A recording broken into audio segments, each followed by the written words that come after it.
여러분 안녕하세요. 고주차 강의 시작하겠습니다. 이번 시간에는 현재 우리 지구 공동체 공동 문제인 우리의 공동 재산인 지구를 지키는 탄소 중립에 대해서 강의하도록 하겠습니다. 탄소가 요즘 우리 전체의 화두라고 할 수가 있죠. 이 탄소가 화두라고 할 수 있는데, 이 탄소에 대해서 말씀드리겠습니다.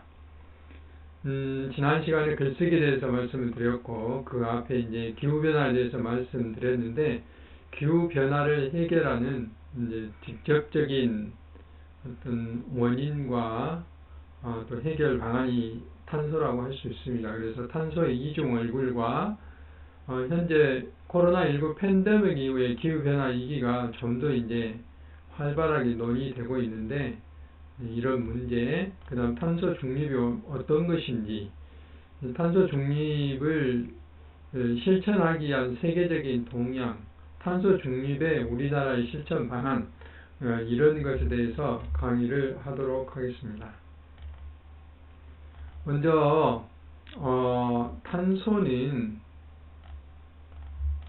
여기 보이는 탄소는 이제 이런 알파벳 숫자라면 C, 카본의 약자죠. 카본의 약자고 6번 원소 기호를 가지고 있습니다. 그래서 이렇게 쓰고요.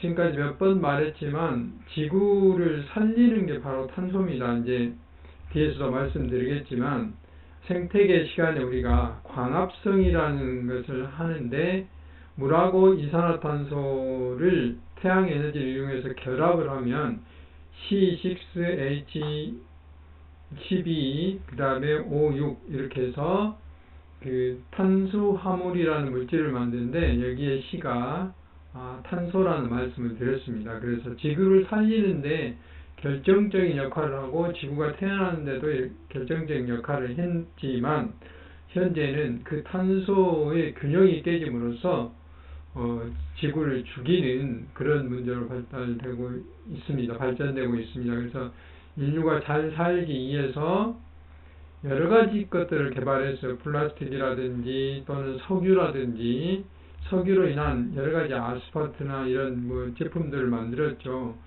그래서 유기물, 화석연료, 그다음 플라스틱 이런 고분자 화합물까지 전부 다 탄소가 들어있는 것들이죠. 그래서 지구상에서 가장 폭넓게 많은 분야에 사용되고 있는 원소가 바로 탄소다라고 이야기를 할 수 있는데, 그 핵심이 이제 탄소 관리죠.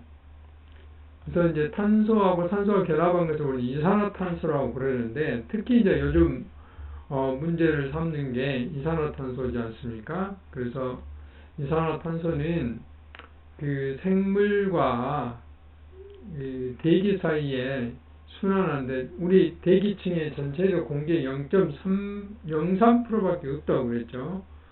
대부분 질소하고 산소가 차지하고 있는데, 이 비율이 굉장히 낮은데도 불구하고 광합성을 해서 앞에서 말씀드린 포도당이라는 걸 만들어서 우리 생명의 구성체, 우리 몸이라든지 생물체의 구성체가 되기도 하고, 또 에너지원으로서 굉장히 큰 역할들을 하죠.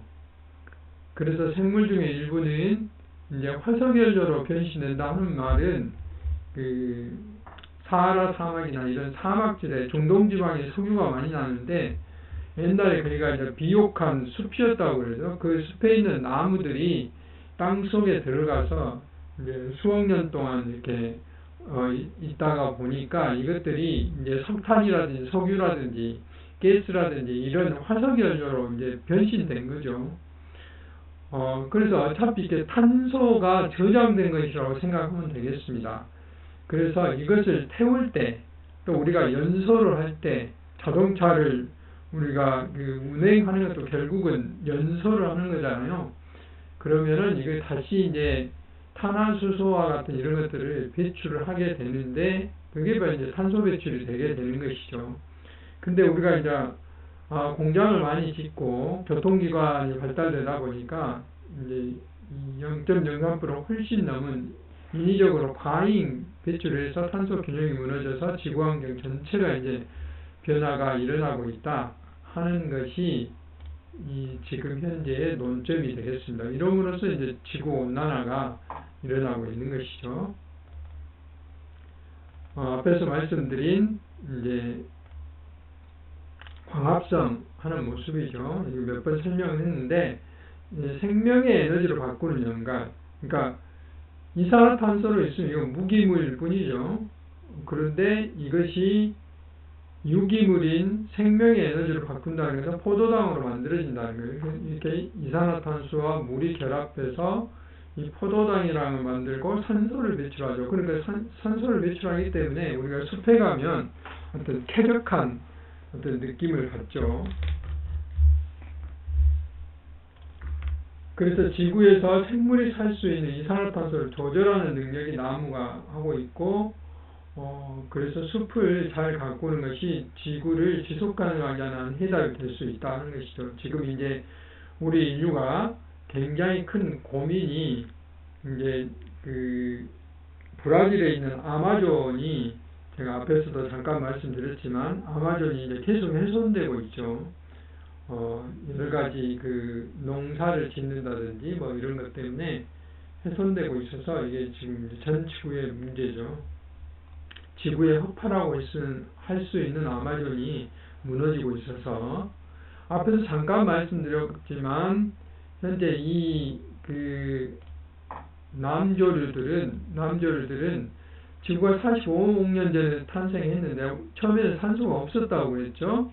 산소가 없었는데 이 30억 년 최초의 생명이 출현했고 약 35억 년에 남조류가 출현해서 남조류가 이제 광합성을 하게 되고 그럼으로써 대기 중에 산소를 많이 채우게 되는 산소가 많이 채워진다는 말은 우리 생명이 살 수 있는 호흡을 할 수 있는 것도 되지만 이것이 이제 태양 에너지하고 결합을 하게 되면 탄소가 O2인데 O3를 만들어서 그 오존층이라는 걸 만들어요. 그러면 자외선을 차단을 시켜가지고 생명체들이 살아나가는 데 도움을 주는 겁니다. 특히 이제 남조류가 이렇게 할 수 있는 것들은 이렇게 마치 남조류가 세균처럼 이렇게 굉장히 빨리 이렇게 분할을 할 수 있는 이제 그런 조건들을 가지고 있기 때문에 그렇다 하는 것이죠. 그래서 이제 원시 시대에는 여기 보신 바와 같이 질소하고 이산화탄소가 굉장히 많았어요. 그리고 산소는 거의 없었는데 이렇게 산소는 남조를 위해서 증가되고 이산화탄소는 이제 여러 가지 분해에 의해서 물에 바닷물에 녹고 뭐 이런 것을 위해서 낮아지는. 그래서 현재의 균형 잡힌 질소, 산소, 그 다음에 이산화탄소 이런 것들이 이제 형성이 됐다 하는 것들이 이제 지구 형성에도 이게 탄소가 결정적인 기여를 했는데 그 역할을 이제 남조류가 했다라고 이제 말을 할 수가 있습니다. 지금까지 이제 탄소의 기본적인 이야기를 말씀을 드렸고 이제 코로나19에 의해서 팬데믹이 일어나는데 이제 왜 코로나 시기에 좀 더 기후 변화가 이렇게 위기로서 우리한테 다가오는가 하는 것에 대한 이야기입니다. 수많은 곳에서 지구에 경고를 보내고 있죠. 우리가 이렇게 전기를 많이 사용함으로 인해서 에너지를 많이 사용한다는 화석연료를 많이 사용하는 거지 않습니까? 지금 현재 우리나라도 석탄 발전의 의존이 굉장히 높아요. 그래서 석탄 발전이라는 것은 결국은 탄소를 많이 배출하는 것이기 때문에 우리가 전기를 많이 사용한다는 것은 그만큼 지구를 따뜻하게 한다 하는 결론입니다. 그래서 이 사파에서 보는 것들은 북극 곰들이 북극에 있는 이제 그 만년설 빙하가 녹으니까 전기 코드를 뽑는 이제 이런 그 상징적인 모습을 보여주고 있는 것이죠. 어제 같은 경우에 이제 지구날이라 해가지고 우리가 그 8시 이전에 10분간 그 불을 끄는 운동도 했었는데 이런 것들이 이제 상징적으로 우리 지구가 보내는 지구 온난화에 대한 수많은 경고에 대해서 우리가 한번 인식을 다시 하자 하는 이제 그런 것으로 보시면 되겠습니다. 그래서 이렇게 이 기후 위기 비상행동이라는 시민단체 이런 많은 분들이 청와대 앞에서 이제 우리나라도 2019년 9월 25일 날인데 이때는 우리나라가 그 탄소 중립이라든지 이런 것에 대한 선언을 하지를 않았어요. 그러니까 이것은 앞에서 제가 기후변화 강의 시간에 말씀드렸지만 우리나라가 이제 그 1차 기후변화 협약인 도쿄 교토 협약의 의정서에 의해서는 우리나라가 의무국가가 아니었기 때문에 선진국만 해당됐거든요. 아니었기 때문에 우리나라가 탄소를 줄이는데 그렇게 노력을 하지 않았어요. 석탄 발전 많이 짓고 공장들도 재생에너지 사용하는 게 소홀해 있거든요.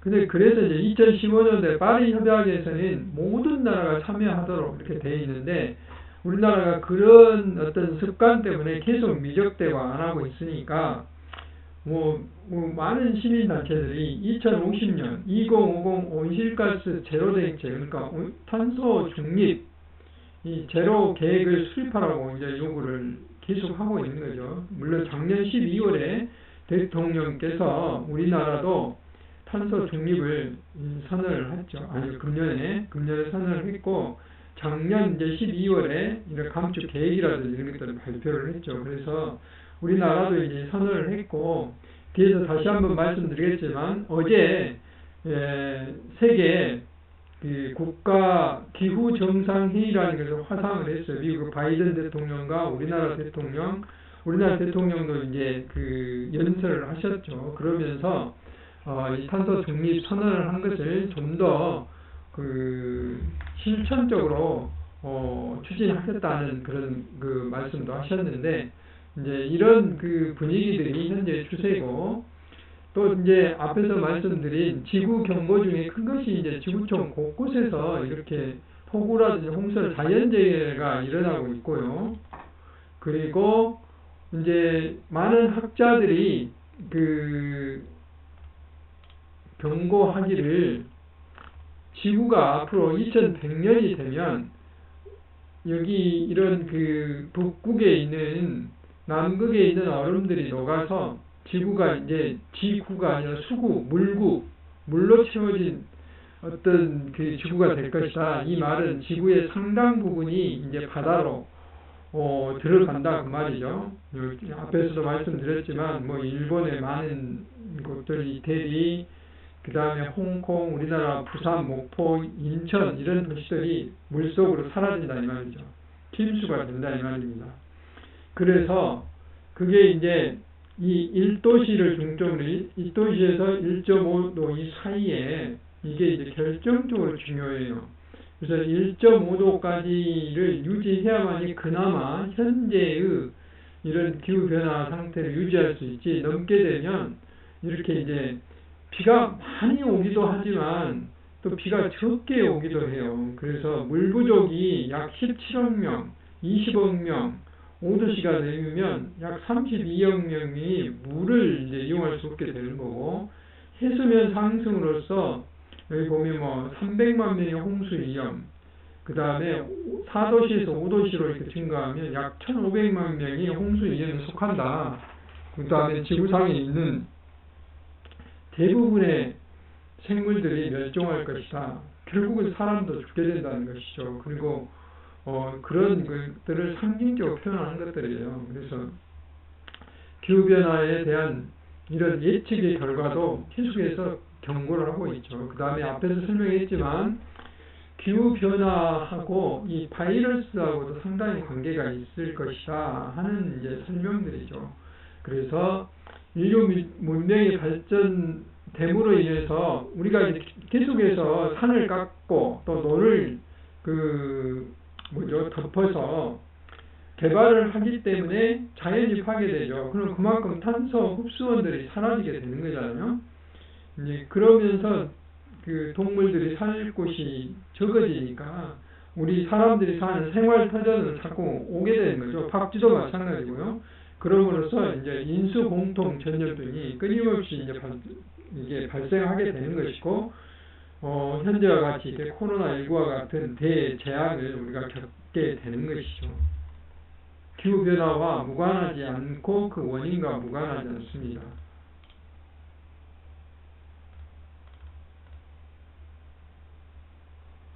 그 다음에 이제 앞에서 잠깐 설명했지만 환경에 대한 위험, 텍사스에서 이제 금년 2월 달에 대기록적인 한파가 일어나서 뭐 정전, 식량 부족, 물 부족 이런 일이 벌어졌잖아요. 또 뿐만 아니라 그럼으로 인해서 전체적으로 세계의 유가, 기름값, 또 반도체 가격이 상승되는 이런 문제가 발생을 했어요. 제대로 이제 이동이 안 되고 뭐 이런 것 때문에 그럴 거예요. 현재도 반도체, 차량용 반도체가 부족해서 뭐 자동차를 생산을 못하는 그런 시점이 있다고 그러잖아요. 현대자동차 마찬가지로 미국에 있는 많은 자동차 공장들이 멈출 위기에 처했다 하는 것이 자꾸 보도가 되고 있어요. 이런 것들도 기후변화와 무관하지 않다 하는 거고, 이제 팬데믹 이야기에 대해서는 말씀을 드렸고요. 그래서 이제 그 다음 2차시에서 자세히 하겠지만 생태 용량이라는 게 있는데, 지구가 우리 이 인류를 수용할 수 있는 용량이라는 게 있어요. 예를 들어서 자동차를 100대만 우리가 운행할 수 있는데, 현재 우리는 자동차를 300대 정도, 3배 정도 많이 갖고 있다는 거죠. 그럼으로 인해서 지구가 수용할 수가 없는 거죠. 자동차가 숫자가 많으면 얼마나 그 지구를 개발해야 되겠어요. 일단 길을 닦아야죠. 주차장 만들어야죠. 또 자동차를 생산하는 공장 부지 만들어야죠. 또 자동차로 인한 각종 오염물질을 해결할 수 있는 그런 그 수처리 시설을 만들어야죠. 또 자동차 세차장 만들어야죠. 이런 수만 가지 그런 땅들을 개발해야 되는 거죠. 그러면서 그만큼 우리가 이제 그 지구가 자연 상태의 지구가 없어진다는 거죠.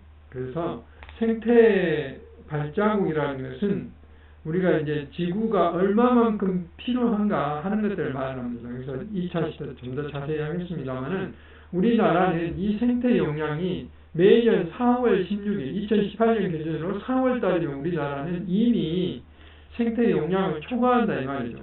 전 세계적으로는 8월 달, 우리나라는 2배 정도 더 지구에 역행을 하고 있다라는 이제 말씀을 드릴 수 있는데, 이게 나중에 이제 여러분들이 PPT 교재에서 이게 확대해서 보시면, 제가 이제 좀 주요 국가는 크게 글씨를 다시 써놨는데, 확대해 보시면 나라별 날짜 나와서 우리나라 여기 4월 16일 이게 나와 있고요. 미국이 3월 달에 있고, 카타르, 그러니까 미국이 3월 달에 있고 우리나라보다 훨씬 더 문제가 많다는 거고, 카타르가 1번이에요. 1번. 2월 달에 있습니다. 그런가 하면 유럽의 대부분 나라들은 이제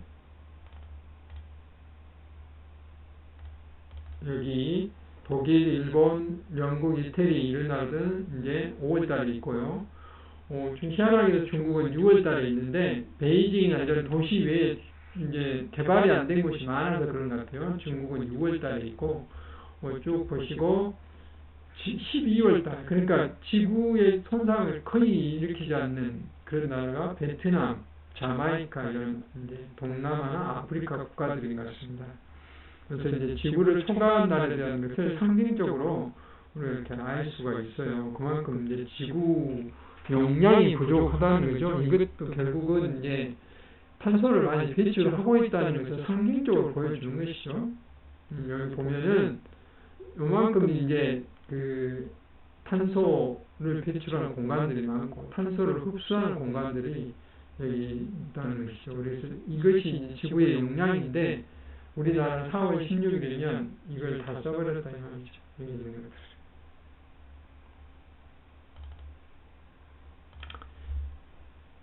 이제 탄소 중립을 왜 해야 되는가에 대해서 하는데요. 제가 이제 몇 번에 걸쳐서 파리 협약은 신기후 체제라고 하는데, 지구 온난화를 예방하기 위해서 현재 지구 상승 온도를, 지구의 온도 상승 그 온도를 1.5도씨 이내로 억제하자는 게 주 내용이에요. 그래서 IPCC라는 이런 그 국제 기구에서 발표를 한 건데, 이것은 해설을 하면은 기후변화에 관한 정부 간 협의체예요. 그래서 2050년까지 전 세계적으로 350기가톤 이 정도 이내를 유지해야지만이 지구의 66% 확률로 지구 평균 온도를 1.5도 이내로 억제가 가능하다 이 말이죠. 그래서 전 세계에 배출하는 데를 350도로 이렇게 하는 것이 필요하다 하는 내용입니다. 이렇게 필요하다 하는 내용을 말씀을 드리고요. 이렇게 그 다음에 이제 파리 협약의 온실가스 감축 목표 계획서 여기에 이제 NDC라는 게 있는데 NDC라는 것은 그 국가별로 그 필요한 탄소 저감에 대한 용량을 결정하는 거예요. 이제 우리나라 같은 경우는 뭐 얼마만큼 이 350기가톤을 줄이기 위해서 우리 한국은 얼마만큼 그 줄일 것인가 이런 것들을 이제 우리가 작년에 이걸 수립을 했어요. 수립을 해서 파리 기후변화 협약에 제출을 하는 겁니다. 그래서 우리나라는 작년 말에 2050 장기 저탄소 발전 전략이라는 걸 만들었어요. 혹시라도 여러분들이 이제 어떤 기업체 그 입사시험을 볼 때는 LEDS 이게 LED가 전기 이런 등이나 그 텔레비전 화면 그걸 표현하는 게 아니고 여기서는 롱텀 그다음에 low greenhouse gas emission 그러니까 온실가스 배출 development 그래서 발전 전략이라는 거예요. 그래서 이제 이런 식으로 표현한 것을 LEDS 이렇게 표현합니다. 그래서 우리나라는 2050 장기 저탄소 발전 전략이라는 걸 만들어서 앞으로 우리나라의 에너지 정책을 어떻게 할 것인가인데 결정적인 것은 석탄 에너지 비중을 줄이고 그 다음에 재생에너지 발전을 대폭 늘리겠다. 그리고 수소 경제를 적극적으로 활성화하기 위한 저탄소 사회로 전환을 하겠다 하는 것이 이제 우리나라의 그 주요 탄소 저감 정책이에요. 탄소 중립의 개요가 뭔가 넷제로라고 하는데 이게 뭔가에 대해서 알아보겠습니다. 현재 우리나라는 석탄 의존 사회입니다. 그런데 이제 이것을 이런 사회로 석탄으로부터 벗어난 탈탄소 석탄 그다음 내연기관 지금 이제 우리가 움직이는 휘발유 자동차나 디젤 자동차 내연기관이죠. 그 다음에 플라스틱으로부터 탈피하자 하는 게 이제 전환 사회입니다. 전환 사회. 우리나라 환경이 화두인데 여기 보면 우리나라가 이제 이런 화석 연료는 OECD 평균보다는 적은데 석탄의 의존율이 OECD 평균보다 거의 한 2배가량 됩니다. 27.2대 46.2. 그 다음에 이제 원자력, 수력, 신재생 에너지 비율은 훨씬 낮습니다. 이런 이제 문제가 있는 거죠. 이걸 이제 키워야 된다는 것이죠. 이런 문제가 있다 하는 것을 말씀을 드립니다. 그래서 이런 석탄 사회로부터 우리가 벗어나기 위한 탄소 중립은 우리가 살아나기 위한 생존의 의무다. 그래서 이제 이렇게 국회 앞에서 탄소 중립 정책을 수립을 해라 하는 시위도 하고 있고 그러죠. 그래서 지구온난화 주원이 탄소라는 것을 말씀드렸는데 탄소 중립이라는 것은 에너지를 쓴 만큼 발생한 탄소를 다시 제거를 해서 제로를 만드는 거예요. 발생한 양 마이너스 사용한 양을 하면 0이 되게 만드는 거죠. 그럼 결국은 이제 발생이 하나도 안 되는 것처럼 이렇게 보여지는 거죠. 이것이 이제 파리 협약에서 해놓고 1.5도시에 대한 이야기, 이런 이야기는 제가 이제 쭉 말씀을 다 드렸기 때문에 그냥 넘어가고 그림으로 보시면 이렇게 우리가 이제 이렇게 산업활동 그 다음에 이렇게 교통, 비행기, 뭐 이런 교통으로부터 탄소가 계속 이렇게 발생이 되는 거죠. 발생이고 여기서는. 그 다음에 여기 이제 흡수하는 거죠. 흡수. 탄소를 줄이는 거죠. 저감. 증강하는 건데, 이렇게 재생에너지, 풍력이라든지 태양광 재생에너지, 숲을 가꾼다든지, 이렇게 숲을 가꾼다든지, 또는 탄소를 저장하는 능력을 기른다든지, 이렇게 해서 여기 보면 뭐 21만 톤을 배출했는데 21만 톤을 흡수한다. 이것이 이제 탄소 중립의 개념입니다. 그래서 이 탄소 중립을 해결하는 방법은 여러 가지가 있죠. 그러니까 보신 바와 같이 양립성인데 이렇게 양립성인데 또 이렇게 전기를 사용한다든지 뭐 이런 것들을 이제 여러 가지로 이렇게 절감을 한다든지 에너지 사용의 정책을 바꾼다든지 뭐 이런 것들 피할 수 없는 필수 상황이다 이 말이죠. 그래서 현재 세계 70여 국가가 2050 탄소 중립을 선언을 했어요. 그래서 유럽은 이미 탄소 중립 도시로 선언뿐만 아니라 실행 중에 있고, 특히 덴마크 코펜하겐은 이런 재생에너지, 자동차 교통수단, 제로에너지 건축물 이런 것들을 이용을 하고 있고요. 특히 이제 여기 친환경 체험 그린 투어도 만들어서 이게 자전거를 이용하게 한다든지, 장난감 가게도 재생 어떤 에너지를 이용하게 한다든지, 심지어 미장원도 뭐 그런 에너지 정책에 관련된 그런 일회용을 사용하지 않는 호텔이라든지 뭐 이런 슈퍼마켓 이런 것들을 투어할 수 있는 코스를 만들어서 이렇게 이용을 하고 있는 것이 이제 덴마크의 코펜하겐의 관광과 그린 투어가 이렇게 연결되어 있는 이런 것도 이제 우리가 볼 수가 있고요. 이 코펜하겐에 보시면 아주 이제 그 통계적으로 딱 나와 있어요. 자동차로 출근하면 20분이 걸리는데 자전거로 출근하면 10분이면 간다. 이만큼 자전거에 대한 정책이 잘 되어 있다는 거고, 출퇴근하고 통화 가는데 자전거 이용이 62%나 돼요. 그래서 탄소 제로 도시로서 손색이 없죠.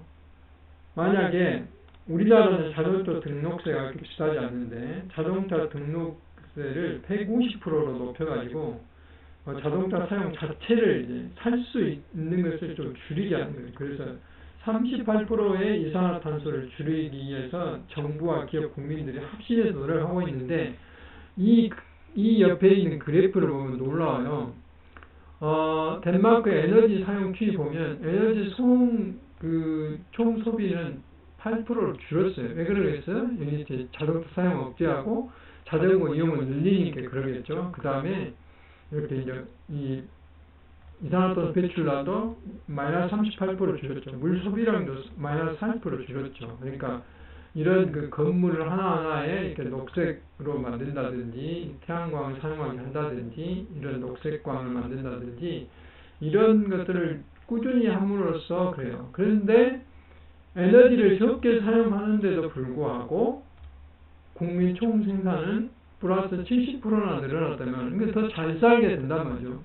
우리가 자동차를 운행하지 않으면 그 생산 능력이 떨어질 것 같은데 그러지 않더라 하는 것을 이 그래프를 통해서 우리가 알 수 있어요. 그리고 이제 지금은 탄소를 팔고 사는 세계다 이 말이죠. 탄소를. 그래서 이렇게 이제 실제 A라는 기업이 이만큼의 할당량을 받았는데 이 기업이 이제 에너지 정책이라든지 뭐 기계 관리를 잘해서 이만큼만 배출하고 이만큼이 남는 거죠. 이것은 탄소 거래소에 내놔서 이걸 파는 거예요. 그런데 B라는 기업이 이만큼만 받았는데 이만큼을 더 배출해버리는 거예요. 그럼 여기는 돈으로 물든지 뭐 벌금을 물든지 이래야 되는 거죠. 그런데 이 기업체에 이만큼을 사들여요. 그러면 이만큼을 샀기 때문에 이만큼은 이제 문제가 없는 거죠. 또 다른 기업에서 이만큼 사서 이렇게 상세를 하게 되면은 이제 탄소를 이 기업도 자기 그 배출 할당량만큼 채울 수 있는 거죠. 이런 것들을 우리는 기후변화 캐피탈 도움이 되는 거죠. 탄소를 이렇게 팔고 사는 것이죠. 자기가 그 어떤 기업체의 운영의 정도에 따라서.